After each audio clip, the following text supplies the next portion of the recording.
मेढक हुआ, मछली हुआ, सूस हुआ, घड़ियाल हुआ, तमाम जीव जंतु पानी में रहते हैं, उनको मुक्ति मोक्ष नहीं मिला तो मिल रहा, तो आपको कैसे मिलेगा? हाँ, गंगा नहाने से शरीर का मैल साफ होगा, शरीर के चमड़ा के ऊपर जो बैक्टीरिया होंगे वो मरेंगे, लेकिन पाप नहीं धुलता।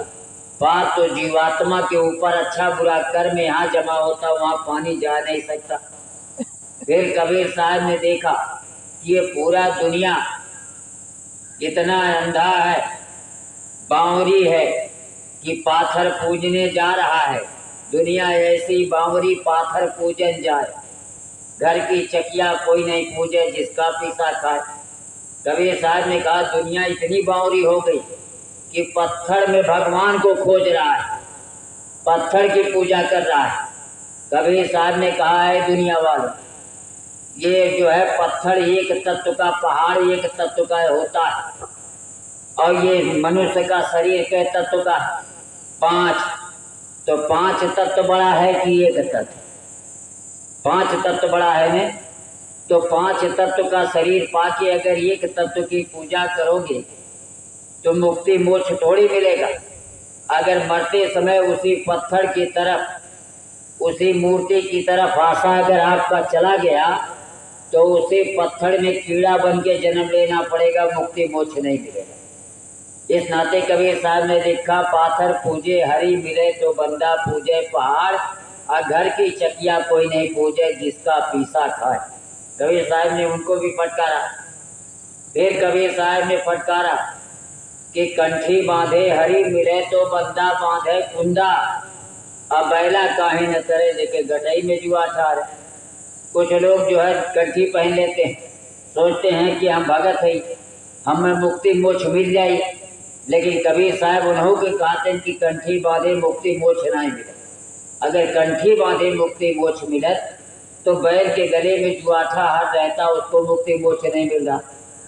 फिर कबीर साहब ने देखा कि लोगों का खान पान इतना दूषित है, खान पान बिगड़ गया, लोगों ने अपना मानव धर्म बिगाड़ लिया, असुरी खान पान हो गया, राक्षसी प्रवृत्त हो गया लोगों को। तब कबीर साहब ने फिर फटकारा, का तिल भर मछली खाई के कोटि गऊ दे दान, काशी करवट ले मरे निश्चय नरक निधान।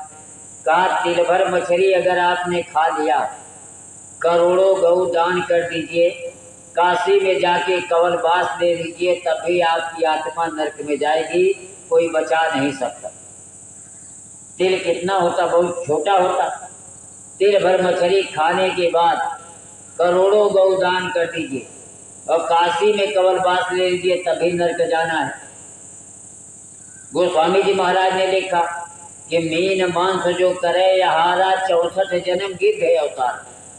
गोस्वामी जी महाराज ने कहा जो मीन मांस का आहार करेगा उसको 64 जन्म गिद्ध का मिलेगा।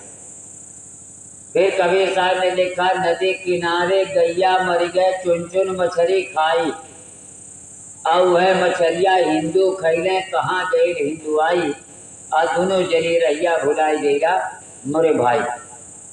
खेखार के ठोक दे गढ़ही में, ताल में, पोखरा में, नदी नाला में, तो आप खड़े होके देखिए वो कौन खाएगा तो पता चलेगा वो मछली खाती। अब कोई जानवर मर गया, कुत्ता बिल्ली मर गया, उसको घिरा के रसरी में बांध के ले जाएंगे, गढ़े पे वो कौन खाएगा? मछली खाएगी। कोई पानी में, नदी में कोई जानवर मर गया या कोई आदमी डूब के मर गया कि या किसी का जल प्रवाह कर दिया गया, जब जहाज फूलेगा तो कौन खाएगा? मछली। और उस मछली को आप ला के खा रहे हो विटामिन कह के, विटामिन खा कह के दुनिया वाले खा रहे हैं, तो इस नाते और उसके बावजूद भी कह रहे हैं कि हम हिंदू हैं, उसके बावजूद भी कह रहे हैं कि हम हिंदू हैं। कबीर साहब ने मुसलमानों को भी फटकारा, कहा नदी किनारे सुअरा मर गए चुन चुन मछली खाई, और वह मछलिया तुर्का खैले कहाँ गई तुर्काई, और दोनों जनी रहिया भुलाई गई ना भाई। तो कबीर साहब ने कहा कि मांस मछली अंडा दारू शराब ये सब खाने से ये तामसी भोजन है, राक्षसी भोजन है। जब इसको खाओगे तो ये शरीर आपका ये मानव धर्म बिगड़ जाएगा, ये शरीर गंदा और नापाक हो जाएगा।